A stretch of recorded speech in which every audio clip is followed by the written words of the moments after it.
जय श्री राम मित्रों, जय माता जी। आप सभी को शारदीय नवरात्रि की बहुत बहुत शुभकामनाएं। वर्ष में 4 नवरात्रि आती है। चैत्र माह में बड़ी नवरात्रि और आषाढ़ और अश्विन माह में शारदीय नवरात्रि, जिसे छोटी नवरात्रि कहते हैं। पहले साधना की और दूसरी साधना और उत्सव दोनों की होती है। यह दोनों ही नवरात्रि आम लोगों के लिए है, जबकि आषाढ़ और माघ मास की नवरात्रि को गुप्त नवरात्रि कहते हैं। यह दोनों ही तंत्र साधना की नवरात्रि होती है। शारदीय नवरात्रि अश्विन माह के प्रतिपदा से प्रारंभ होती है। इस वर्ष 2021 में 6 अक्टूबर को सर्वपित्र अमावस्या के बाद 7 अक्टूबर को नवरात्रि पर्व प्रारंभ होगा, जो 15 अक्टूबर तक चलेगा। शारदीय नवरात्रि पर बाजारों में रौनक रहती है और चारों ओर उत्सव का माहौल रहता है। इस दिन हर कहीं गरबा नृत्य का आयोजन भी होता है। नवरात्रि की शुरुआत कलश स्थापना के साथ होती है। नवरात्रि में घट स्थापना या कलश स्थापना का विशेष महत्व होता है। नवरात्रि के प्रथम दिन ही कलश स्थापना या घट स्थापना की जाती है। नवरात्रि में माँ भगवती के 9 रूपों की आराधना की जाती है। माना जाता है कि शक्ति की साधना करने से साधक के सभी कष्ट दूर हो जाते हैं। नवरात्रि में कलश स्थापना का भी विशेष महत्व होता है। मान्यता है कि नवरात्रि के दौरान माँ दुर्गा की पूजा करने से माता रानी की कृपा बरसती है।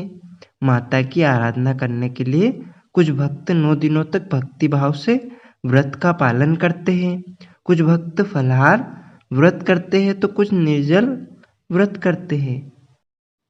इस बार कलश स्थापना के लिए शुभ मुहूर्त व समय केवल 50 मिनट का ही है। पंचांग के अनुसार घट स्थापना के लिए शुभ समय सुबह 6:17 से सुबह 7:07 तक ही रहेगा।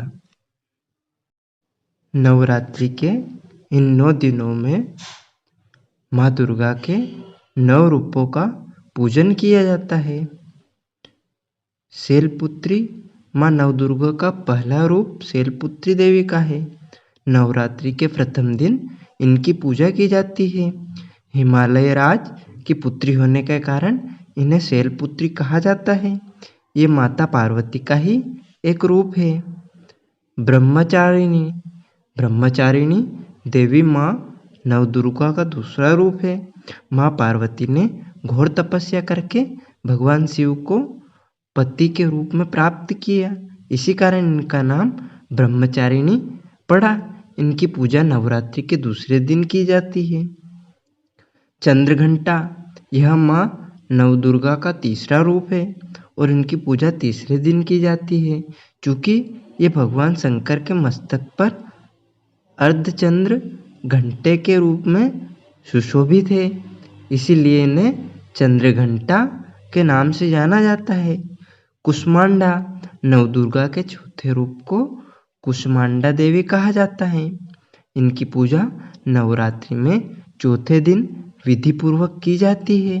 ब्रह्मांड को उत्पन्न किया था, इसलिए इन्हें कुष्मांडा माता कहते हैं। इन्हें जगत जननी भी कहा जाता है।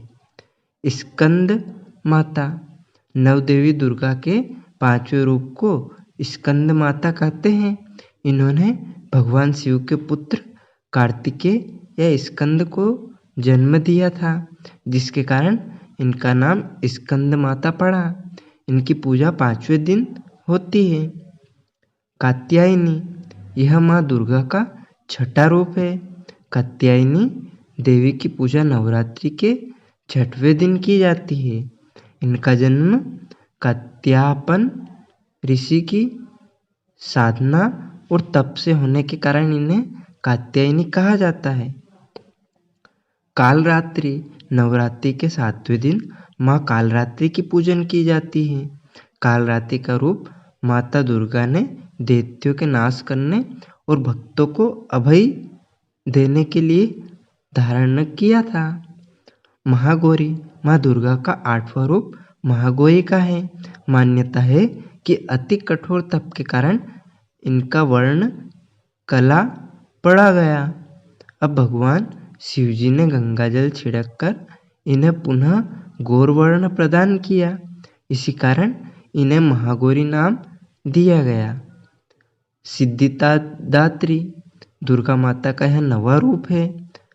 सभी प्रकार की सिद्धियों की प्राप्ति के लिए इनकी पूजा नवरात्रि के अंतिम दिन की जाती है, इसलिए इनका नाम सिद्धिदात्री देवी पड़ा। इनके पूजन कर भक्त सभी प्रकार के सुख, धन, वैभव और सौभाग्य की प्राप्ति करता है।